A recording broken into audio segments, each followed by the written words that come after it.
Good morning बच्चों।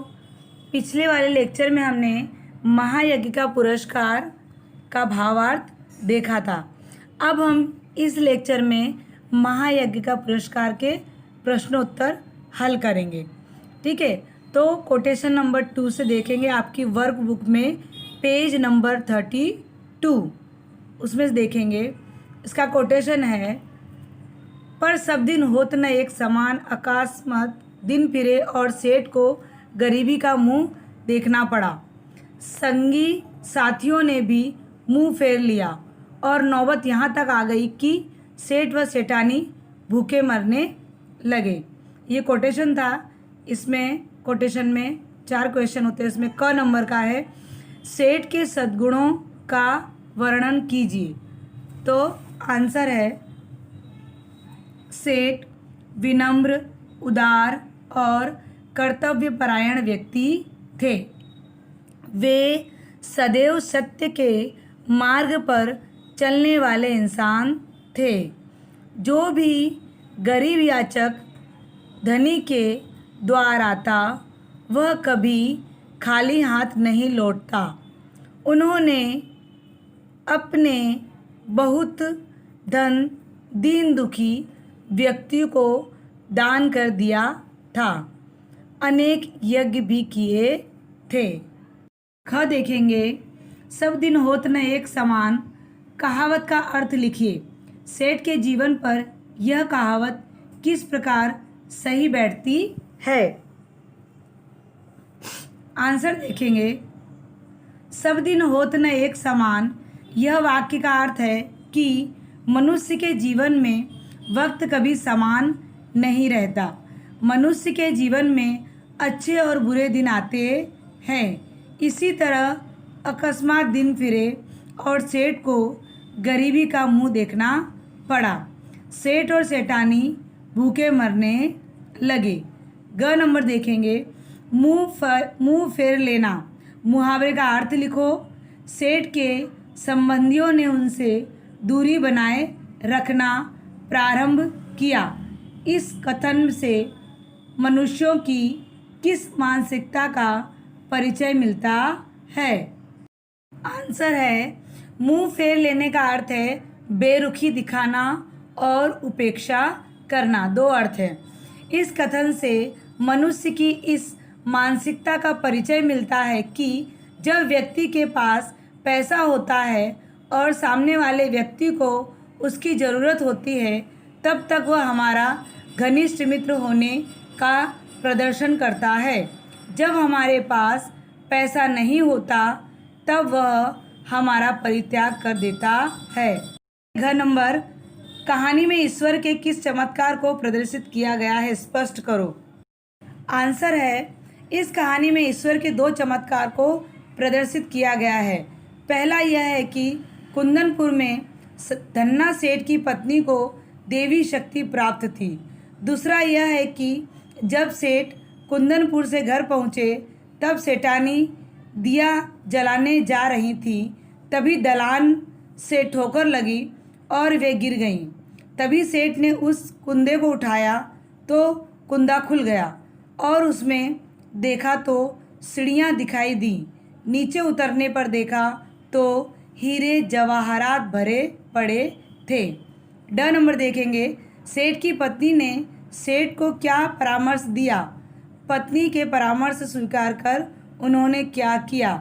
Answer है, सेठ की पत्नी ने सेठ को यह यज्ञ बेचने का परामर्श दिया। यह सुनकर पहले तो सेठ बहुत दुखी हुए, पर बाद में अपनी तंगी का विचार कर एक यज्ञ बेचने के लिए तैयार हो गए और कुंदनपुर चले गए। कोटेशन नंबर 3 देखेंगे, सुनकर पहले तो सेठ बहुत दुखी हुए, पर बाद में अपनी तंगी का विचार कर एक यज्ञ बेचने के लिए तैयार हो गए। इसके अंदर देखेंगे क नंबर, सेठ जी कौन थे, उनका परिचय दीजिए। तो ये सेमेस 2 के क वाला जो हमने लिखा था अभी कोटेशन 2 का क, वही इसमें लिखना है। ठीक है, और आपकी वर्क बुक में भी मिल जाएगा सेठ कौन थे, उनका परिचय भी दिया गया है वर्क बुक में। ठीक है, देखकर लिख लेना। अब देखेंगे ख नंबर, सेठ जी किस बात को सुनकर दुखी हो उठे? एक यज्ञ बेचने से क्या तात्पर्य है? सेठ जी सेठानी जी की यज्ञ बेचने की सलाह को सुनकर दुखी हो उठे। एक यज्ञ बेचने से यह तात्पर्य है कि यज्ञ बेचने से उन्हें पैसे मिलते और वह कुछ दिन तक अपनी भूख और प्यास मिटा सकते थे। ग नंबर, धन्ना सेठ कौन थे? उनकी पत्नी के विषय में क्या उड़ती हुई खबर थी? तो आंसर है, धन्ना सेठ एक धनी व्यक्ति थे। उनकी पत्नी के विषय में यह अफवाह थी कि उन्हें देवी शक्ति प्राप्त थी। वह अपने तपोबल तथा ईश्वरीय कृपा से किसी भी व्यक्ति का वर्तमान, भूत और भविष्य जान सकती थी। फिर देखेंगे घ नंबर, यज्ञ बेचने के लिए सेठ कहाँ गए? उनकी पत्नी ने उनके मार्ग के लिए क्या व्यवस्था की और क्यों?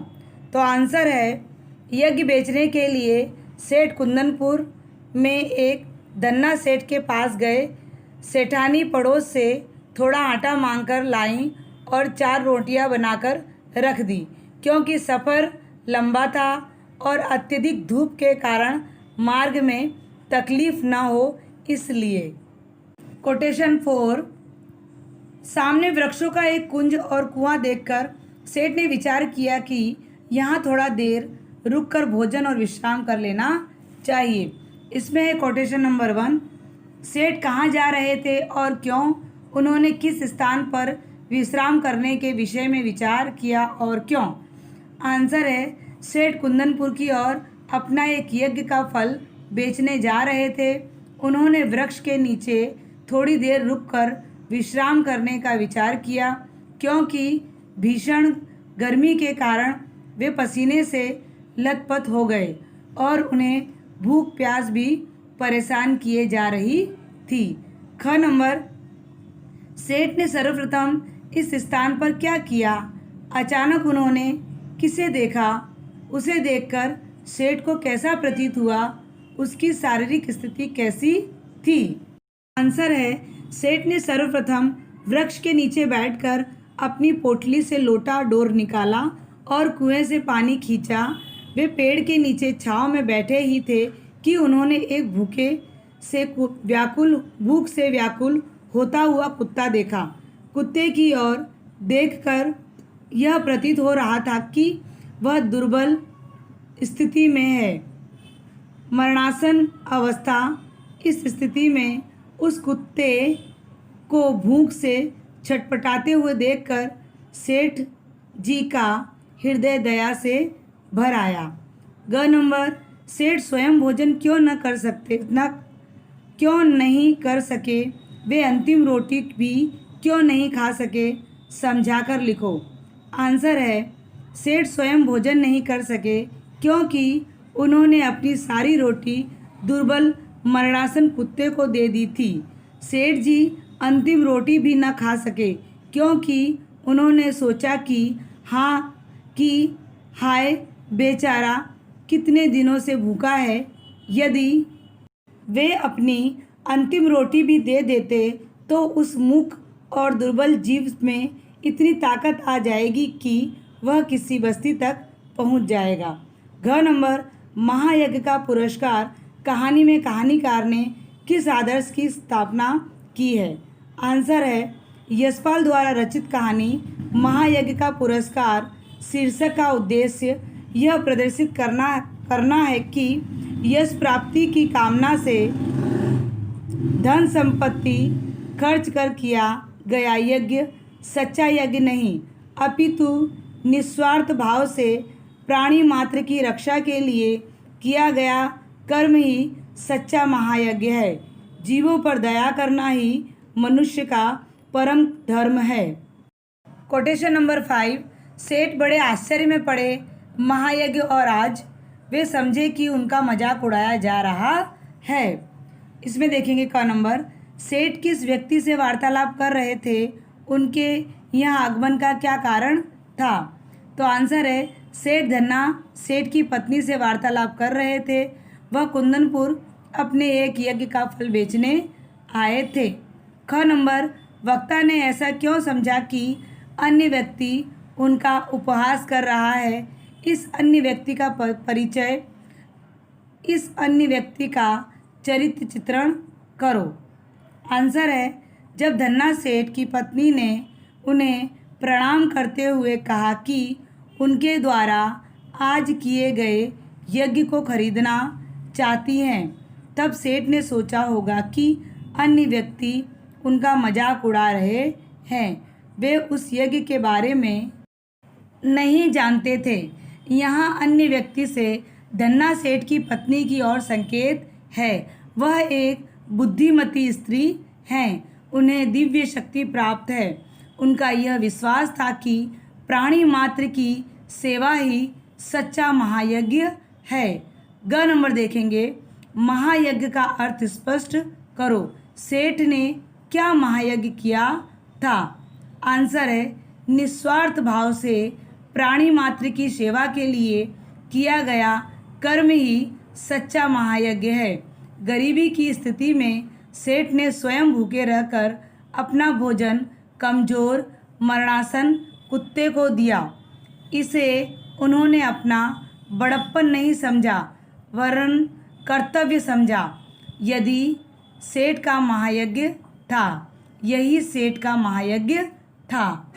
घ नंबर, आज के इस विशेष कर्म को सेठ महायज्ञ के तुल्य क्यों नहीं मानने को तैयार हैं? आंसर है, आज के इस विशेष कर्म को सेठ महायज्ञ के तुल्य नहीं मानने को तैयार थे, क्योंकि भूखे को अन्न देना सभी का कर्तव्य है। इसमें कोई महायज्ञ जैसी बात ही नहीं है।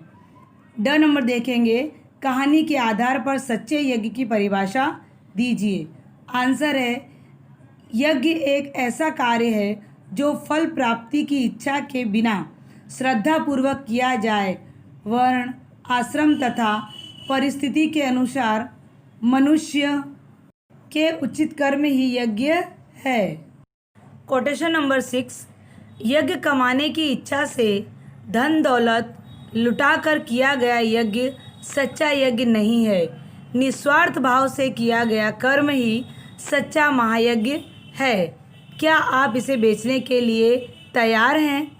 तो इसके अंदर देखेंगे का नंबर, इस गद्यांश में कौन व्यक्ति किसे समझा रहा है, वह क्या समझाना चाहता है? तो आंसर है, इस गद्यांश में धन्ना सेठ की पत्नी निर्धन सेठ को समझा रही हैं। वह समझाना चाहती हैं कि रास्ते में स्वयं ने न खाकर चारों रोटियां भूखे कुत्ते को खिला दी। यह महायज्ञ नहीं तो क्या है? यज्ञ कमाने की इच्छा से धन दौलत लुटाकर किया गया यज्ञ सच्चा यज्ञ नहीं है। निस्वार्थ भाव से किया गया कर्म ही सच्चा महायज्ञ है। ख नंबर देखेंगे, निर्धन सेठ अपनी किस कर्म को सच्चे महायज्ञ की श्रेणी में रखना क्यों नहीं चाहता था? स्पष्ट करो। इसका आंसर है, 5th कोटेशन है उसका घ नंबर, अर्थात 4 नंबर का जो क्वेश्चन है उसी में वो आंसर मिल जाएगा। ठीक है, चलिए आगे। ग नंबर, यदि सेठ इस विशेष यज्ञ को बेच देते तब उसका क्या परिणाम निकलता? यदि सेठ अपना यह यज्ञ बेच देते तब उन्हें अपने जीवन यापन के लिए धन अवश्य प्राप्त हो जाता, किंतु निस्वार्थ भाव से किए गए कर्म के पुण्य से वंचित रह जाते।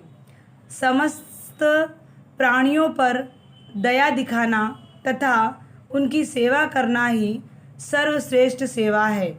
इस कथन में खरे नहीं उतरे तथा साधारण मनुष्य में ही उनकी गिनती है।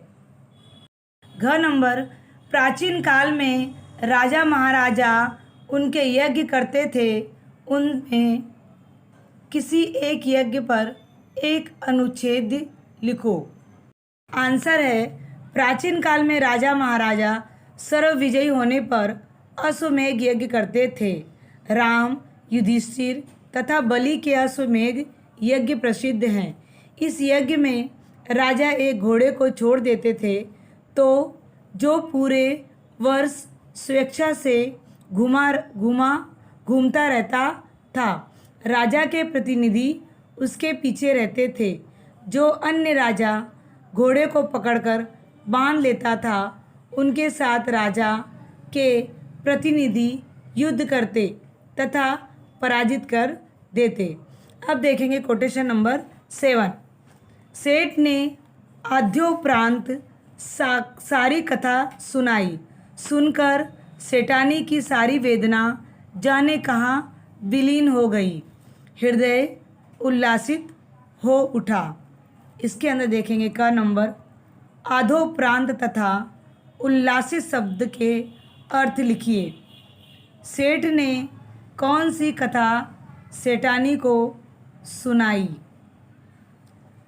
आद्योपरांत का अर्थ है आदि से लेकर अंत तक, शुरू से लेकर अंत तक, और उल्लासित का अर्थ है प्रसन्नता। सेठ ने सेठानी को निस्वार्थ त्याग की कहानी सुनाई जिसमें वह एक भूखे कुत्ते को अपना भोजन देकर महायज्ञ करते हैं। परंतु कुंदनपुर पहुंचकर जब धन्ना सेठ की पत्नी उनसे यह महायज्ञ खरीदने की मांग करती हैं तब वह भूखे कुत्ते को खाना देने को एक मानवोचित कर्तव्य मानकर इनकार कर देते हैं और खाली हाथ लौट जाते हैं। ख नंबर देखेंगे उपर्युक्त अवतरण के आधार पर सेठानी के चरित्र की विशेषता लिखिए। तो आंसर है सेठ की पत्नी समझदार तथा दुख के समय अपने पति का साथ देने वाली स्त्री थी। उनके अपने पति को अपने एक यज्ञ का फल बेचने का उचित परामर्श दिया। धन्ना सेठ के घर से खाली हाथ आए अपने पति को देखकर पहले वह भयभीत हो उठी, किंतु यह जानकर कि उनके पति ने संकट के समय में भी अपना कर्तव्य पथ नहीं छोड़ा, वह गर्वित हो उठी तथा पति से धैर्य रखने को कहा। उसका ईश्वरीय पर अटल विश्वास था। तभी उसने कहा कि ईश्वर सब भला करेंगे। उसमें ईश्वर पर अटूट आस्था, धैर्य, संतोष आदि सद्गुण निहित थे। ग नंबर देखेंगे इस समय सेठानी के प्रसन्न होने का क्या कारण था? उसने अपने पति के विषय में क्या सोचा तथा क्या किया? आंसर है आपत्ति काल में भी सेठ कर्तव्य से विचलित नहीं हुए। इसके कारण सेठानी प्रसन्न हो उठी। उन्होंने यह सोचा कि उनके पति विनम्र, उदार, कर्तव्यपरायण व्यक्ति हैं। यह बात सुनकर उसे अपने पति पर गर्व हुआ। उन्होंने सेठ के चरणों की धूल अपने माथे पर लगाई और कहा, धैर्य रखो, ईश्वर उनका भला करेंगे। घ नंबर सेठ के सत्कर्म देख ईश्वर ने उनका किस प्रकार कल्याण किया?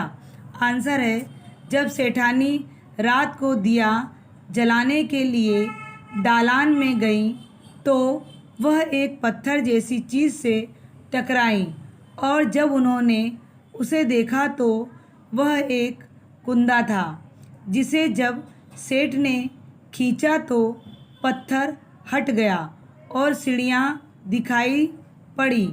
नीचे उतरने पर उन्होंने एक तहखाना देखा जिसमें हीरे जवाहरात पड़े थे। इस प्रकार सेठ के सत्कर्म को देख ईश्वर ने उनका कल्याण किया। अब देखेंगे कोटेशन नंबर 8। शाम तक तो वहाँ पत्थर बिल्कुल उठा ही नहीं था, अब यह अकस्मात कैसे उठ गया, कैसे हो गया? आंसर क्वेश्चन है इसी में क। रात्रि के समय सेठानी किस स्थान पर क्यों गई थी? अचानक उस स्थान पर उसने क्या नयापन देखा? रात्रि के समय सेठानी दिया जलाने दालान में आई तो वह एक ढक्कन जैसी चीज़ से टकराई। फिर उन्होंने वहाँ देखा तो एक पत्थर ऊंचा हो गया था, जो शाम तक ऐसा नहीं था। यह उस स्थान पर नयापन था जो कभी किसी ने न देखा ही न था। ख नंबर, सेठानी ने अपने पति को क्यों बुलाया? ध्यानपूर्वक देखने पर सेठ को क्या ज्ञात हुआ? सेठानी ने अपने पति को इसलिए बुलाया क्योंकि जो पत्थर शाम तक नहीं उठ रहा था वह अचानक उठ गया। ध्यानपूर्वक देखने पर सेठ को ज्ञात हुआ कि वह तो किसी चीज़ का ढक्कन है। तब सेठ ने उसे पकड़कर खींचा तो पत्थर उठ गया और अंदर जाने के लिए सीढ़ियाँ निकल आईं। ग नंबर, इस समय पति पत्नी ने क्या आश्चर्यचकित दृश्य देखा? क्या आप इसे ईश्वरीय चमत्कार कहेंगे या कुछ और? आंसर है, इस समय पति पत्नी ने देखा कि वह विशाल तहखाना हीरे जवाहरात से भरा पड़ा था। यह ईश्वर के द्वारा किया गया चमत्कार था जो सेठ को अपने महायज्ञ के लिए दिया गया पुरस्कार है। घ नंबर देखेंगे, कहानी के शीर्षक का औचित्य सिद्ध कीजिए। औचित्य का अर्थ होता है उद्देश्य। आंसर है, कहानी का शीर्षक महायज्ञ का पुरस्कार कहानी के घटनाक्रम के अनुसार पूर्णतया उचित है। सेठ ने अनेक यज्ञ किए थे।